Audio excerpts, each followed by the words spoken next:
आप देख रहे हैं Jolly the death story Sunil Kumar के साथ। जोली द डेथ स्टोरी में आज की कहानी का शीर्षक है अरेंज मैरिज।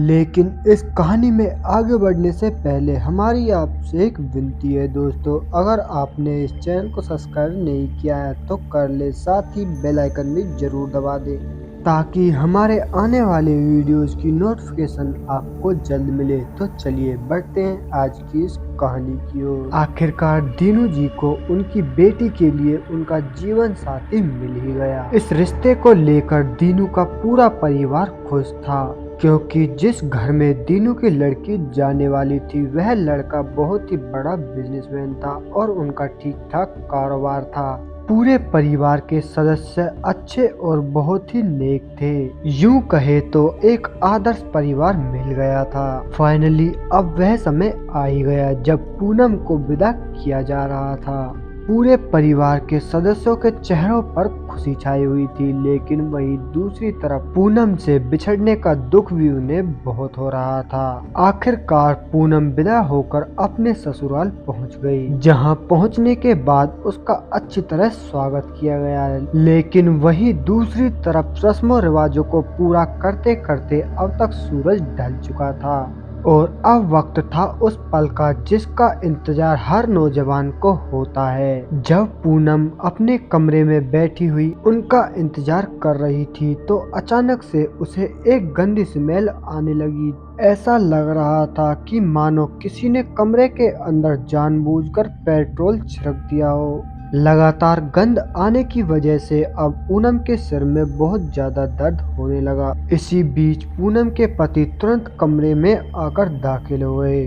उन्हें भी कमरे के अंदर आते ही वही स्मेल आने लगी जो कुछ देर पहले पूनम को आ रही थी, जिस पर वह पूनम से कहने लगे, अरे यह इतनी बुरी स्मेल कहाँ से आ रही है। तभी उनकी नजर उनकी वाइफ पूनम पर पड़ी, जो उस गंध की वजह से बहुत ज्यादा बेचैन हो रही थी।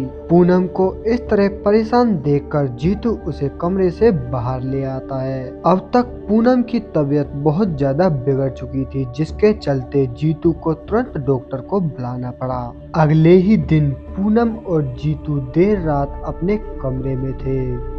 अब पूनम और जीतू एक दूसरे के करीब आए ही थे कि वो गंध दोबारा से आने लगी, जिस पर जीतू इधर उधर देखने लगा कि पूनम एक साथ चीख उठी और जैसे ही जीतू ने पूनम की तरफ देखा तो उसने पाया आरती के हाथ पैर और पूरा चेहरा एक भयानक रूप ले चुका है। पूनम की यह हालत देखकर जीतू बहुत ज्यादा डर गया और डरते हुए वह अपने कमरे से बाहर भाग गया। और जब जीतू अपने घर वालों के साथ वापस से उस कमरे में लौटा तो पाया पूनम अपने बेड पर बेहोश पड़ी है। पूनम का यह भयानक बर्ताव और वह गंद स्मेल किसी भयानक संकट की ओर इशारा कर रहे थे। और साथ ही जीतू को कहीं न कहीं यह एहसास भी जरूर था कि पूनम के साथ जो कुछ भी हो रहा है उसका जिम्मेदार वह खुद है। उसी रात जब उसके पूरे परिवार वाले सब सो रहे थे तो जीतू ने पेट्रोल लाकर पूनम के ऊपर उड़ेल दिया और जीतू अब पूनम को जलाने ही वाला था कि पूनम एक साथ उड़ जाती है और वह जीतू की गर्दन पकड़ लेती है और एक डरावनी आवाज में उससे कहने लगती है, आज इस कमरे के अंदर मैं नहीं बल्कि तू जलेगा। इतना सुनते ही जीतू बहुत जोर से चीख उठा।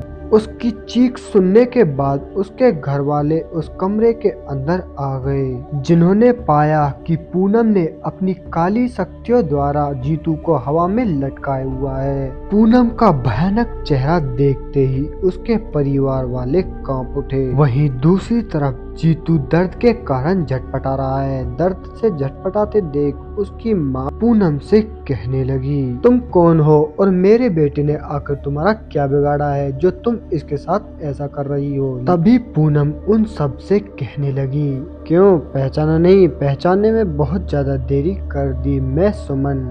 सुमन नाम सुनते ही उनके पैरों तले जमीन खिसक गई और वह डर से कांपने लगे और डरते हुए वह पूनम से कहने लगे, तू यहाँ क्या कर रही है? तू तो बहुत साल पहले जल के मर गई थी। कि तभी पूनम उनसे कहने लगी, मैं मरी नहीं थी बल्कि मुझे मारा गया था, पूछो अपने इस बेटे से। तभी जीतू ने डरते डरते अपने घर वालों के सामने बताया कि हाँ, मैंने ही सुमन को उस रात जलाकर मार दिया था क्योंकि वह किसी और के बच्चे की माँ बनने वाली थी। मेरे लाख समझाने पर वह मेरी एक नहीं सुन रही थी और बस अपनी जिद पर अड़ी थी और साथ ही यह भी कह रही थी कि वह उसी से शादी करेगी, जिस पर मुझे कुछ भी समझ नहीं आ रहा था और मैंने इसे जलाकर मार दिया।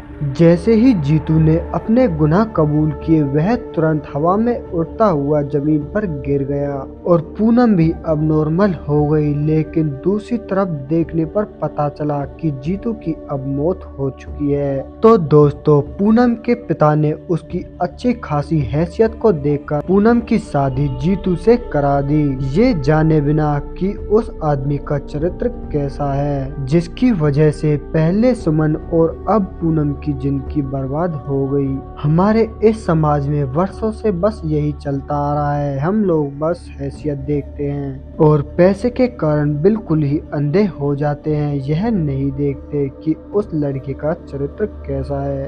तो दोस्तों, इस कहानी में बस इतना ही। मैं आपका दोस्त सुनील कुमार मिलता हूँ आपसे बहुत जल्द एक और ऐसी ही सच्ची घटना के साथ। तब तक के लिए बाय एंड टेक केयर।